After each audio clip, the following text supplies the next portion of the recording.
আমার প্রাণপ্রিয় বাংলাবাসী, আসসালামু আলাইকুম। আমি শুনতে পেলাম এবং আমার নেতাকর্মী এবং পত্রিকাও দেখলাম যে ভাঙ্গার জনগণ তাদের দাবি আদায়ের জন্য যে আন্দোলনে নেমেছেন সেই আন্দোলনের কারণে এই অবৈধ সরকার, অবৈধ পুলিশ প্রশাসন আমাকে 1 নম্বর আসামি করে ভাঙ্গার নিরীহ মানুষকে সহ একদম খেটে খাওয়া মানুষের নামে মামলা করেছে। আমি বলবো তাদের দীর্ঘদিনের পরিচয়, তাদের দাবি, সেই পরিচয় ফেরত আনার জন্য তারা আন্দোলনে মাঠে নেমেছেন। কি অন্যায় করেছেন? একজন ব্যক্তিকে নির্বাচিত করার জন্য অবৈধ ইলেকশন কমিশন, অবৈধ সরকার, সবাই 2টা ইউনিয়নকে কেটে নিয়ে যাবেন। হাজার হাজার মানুষ এখানে বসবাস করে, জন্মের পর জন্ম মানে দীর্ঘদিন ধরে তারা এখানে বসবাস করতেছে বাপ দাদার ভিতরে। তাদের পরিচয়টাকে আপনারা সালতার সাথে নিয়ে যাচ্ছেন। কারণ কি? এই 2টা ইউনিয়ন বঙ্গবন্ধুর আদর্শের সৈনিক, সবাই এখানে নৌকা অধ্যুষিত এলাকা। 95% মানুষ আওয়ামী লীগকে ভোট দেয়, বঙ্গবন্ধুকে ভোট দেয়, শেখ হাসিনাকে ভোট দেয়। এইটাই তাদের অন্যায়। এর জন্য আপনারা এই নৌকার ভোট, এই 30-40 হাজার ভোট, 35-40 হাজার ভোট কেটে আপনারা এই উপজেলা থেকে সরায় নেবেন যেন নৌকার ভোট কমে যায়। এভাবে কি ভোটে নির্বাচিত হতে হবেন আপনারা? এই জনগণের মনে কষ্ট দিয়ে, এই মানুষগুলোকে দুঃখ দিয়ে, কষ্ট দিয়ে আপনারা নির্বাচিত হতে পারবেন? এই ষড়যন্ত্র করে নাটক করতেছেন, আবার রাস্তায় নামতেছেন, নাটক করতেছেন, বক্তব্য দিচ্ছেন।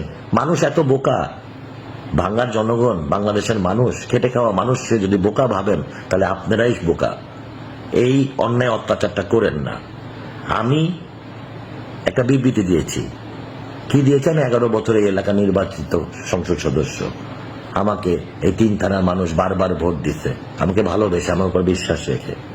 আমি তাদের আন্দোলনের সাথে একত্রতা ঘোষণা করছি। এই আমার অন্যায়, আমি 1 নম্বর আসামি। আমি বিদেশে আছি, দেশের বাইরে আছি অবৈধ সরকারের কারণে। তারপরও আমাকে 1 নম্বর আসামি করা হয়েছে।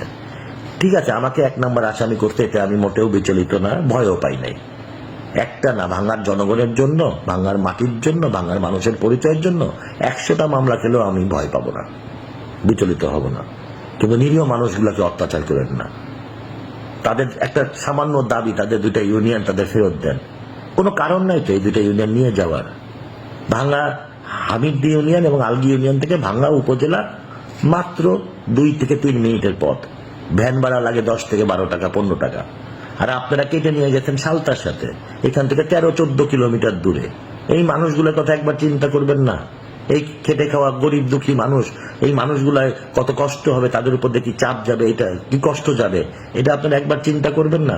একজন ব্যক্তিকে নির্বাচিত করার জন্য, একটা দলকে ক্ষমতায় আনার জন্য, একটা ব্যক্তিকে নির্বাচিত করার জন্য আপনারা নৌকার ভোট কেটে নেবেন, এই এলাকার জনগণ এর উপর অত্যাচার, অন্যায় করবেন? এর জন্য মানুষ আন্দোলনে নামছে। হ্যাঁ, ভাঙচুর করছে, এটা আমিও একমত না, কারণ আমি কষ্ট পেয়েছি। এই ভাঙ্গা থানায় যে গাড়িগুলো ভাঙছে, এগুলো আমি তো দিনের পর দিন তদবির করে সরকারের কাছ থেকে, আওয়ামী লীগ সরকারের কাছ থেকে থানায় এনে দিয়েছি। এই উপজেলা ভবন যেটা ভাঙছে সেটা অবশ্যই সবাই জানে। এই নতুন ভবন আমি, মাননীয় প্রধানমন্ত্রীর উন্নয়ন, আমি নিয়ে আসছি ভাঙ্গায়, 4 তলা ভবন, অডিটোরিয়াম। তাই এগুলো ভাঙচুর করলে আমিও কষ্ট পাই। কিন্তু এই অবস্থা আসবে কেন? এই অবস্থায় জনগণকে আনবেন কেন? একজন ব্যক্তিকে নির্বাচিত করার জন্য মানুষগুলোকে এত কষ্ট দিবেন? তাই আমি মনে করি যে অন্যায় অত্যাচার ভাঙ্গার জনগণের উপরে হচ্ছে, সেই অন্যায় অত্যাচার সারা বাংলাদেশের মানুষ পছন্দ করতেছে না। একজন ব্যক্তিকে নির্বাচিত করার জন্য সরকার, অবৈধ সরকার, ইলেকশন কমিশন সবাই এক হয়ে মানুষগুলোর উপর অত্যাচার করতেছেন। তাই আমি বলবো ভাঙ্গার মানুষকে, আমরা ওনাদের নাটক বুঝতেছি।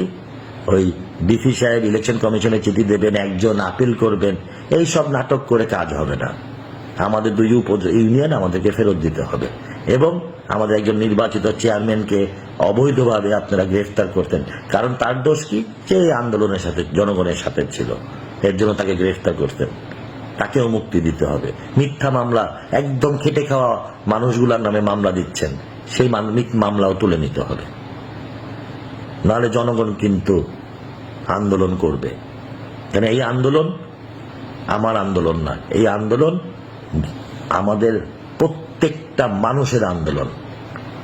ছোট 5 বছর 8 বছর 10 বছরের বাচ্চারাও মাঠে নামছে, 80 বছরের বৃদ্ধরাও মাঠে নামছে, মা চাচিরা নামছে। এটা সবাই আন্দোলন। তাই শান্তিপ্রিয় ভাবে আপনারা আপনাদের অধিকার আদায় করবেন। আমি যত দূরেই থাকি আমার সার্বক্ষণিক আমি আপনাদের চিন্তা, আপনাদের কষ্ট আমি বুঝি। আমি দীর্ঘদিন আপনাদের সেবা করছি। আমি মনে করি যে এই দুইটা ইউনিয়নের অলি গলি এমন কোনো জায়গা নাই যেখানে আমি যাই নাই, যেখানে আমি যে উন্নয়নের জন্য আমি জানি মানুষের কাছে যাই নাই। আমার সাথে এই ভাঙ্গা সদরপুর চরবদশের মানুষের যে সম্পর্ক, যে প্রত্যেকটা গলি প্রত্যেকটা জায়গায় আমি গেছি। আমি সেই কষ্টের কারণে আমিও এই লোকগুলোর সাথে এক হয়ে, এই জনগণের সাথে এক হয়ে আমি বিবৃতি দিয়েছি। এটা আমার দোষ? এর জন্য মিথ্যা মামলা দিবেন? অবৈধ সরকারের নির্দেশে পুলিশ ভাইরা আপনারা যে অন্যায় করতেছেন, আপনাদের দিয়ে যে অন্যায় করাচ্ছে, একবার ভেবে দেখছেন যে 2024 সালে কিভাবে জঙ্গিরা আপনাদের পোড়ায় মারছে, পিটায় মারছে? এই অবৈধ সরকার কিন্তু সেখানে মামলা দিতে দেয় নাই, কোনো পুলিশ হত্যার মামলা নিতে দেয় না, ইন্ডেমনিটি দিয়েছে। কোনো পুলিশের পরিবার তার হত্যার বিচার পায় নাই। অতএব কাদের জন্য আপনারা এই নিরীহ মানুষকে মিথ্যা মামলা দিচ্ছেন? একবার ভেবে দেখেন। পুলিশ ভাইরা, আপনারা আমাদের ট্যাক্সের টাকায় চলেন, আপনারা আমাদের নিরাপত্তা দেন। আপনাদের নিরাপত্তার কারণে আমরা দরজা খুলে ঘুমাতে পারতাম। আপনারা আমাদেরই ভাই, কিন্তু আপনাদের হত্যার বিচার হয় না, আপনারা মারা গেলে বিচার হবে না। কিন্তু আপনাদের নির্দেশ দিয়ে, আপনাদের জোর করে, আপনাদের দিয়ে অবৈধ কাজ করাচ্ছে, অবৈধ মামলা দিচ্ছে। আপনাদেরই ভাই ব্রাদার গরিব দুঃখী বাংলাদেশের মানুষকে তারা কষ্ট দিচ্ছে। এই জিনিসটা একবার চিন্তা করে দেখেন। আমি ভাঙ্গার মানুষকে বলবো, আপনারা আমার জন্য কষ্ট পাবেন না। একটা মামলা কেন, ভাঙ্গার মাটি, ভাঙ্গার পরিচয়ের জন্য আমি 100টা মামলা খাইতে প্রস্তুত আছি, কিন্তু তারপরও আমাদের মাটি আমরা ছাড়বো না। আপনাদের সকল শান্তিপ্রিয় আন্দোলনের সাথে আমি আপনাদের সাথে থাকব। যত দূরেই থাকি মনে রাখবেন আমি আপনাদের পাশে আছি, আপনাদের সাথে থাকব। আমি আবারও এই অবৈধ সরকারকে বলবো, মানুষগুলোকে কষ্ট দিয়েন না। ভাঙ্গার মানুষকে আপনারা দাবায় রাখতে পারবেন না। নাটক বন্ধ করেন। একটা ব্যক্তিকে নির্বাচিত করার জন্য এত হাজার হাজার মানুষকে কষ্ট দিয়েন না। সবাইকে ধন্যবাদ। জয় বাংলা, জয় বঙ্গবন্ধু, জয় শেখ হাসিনা।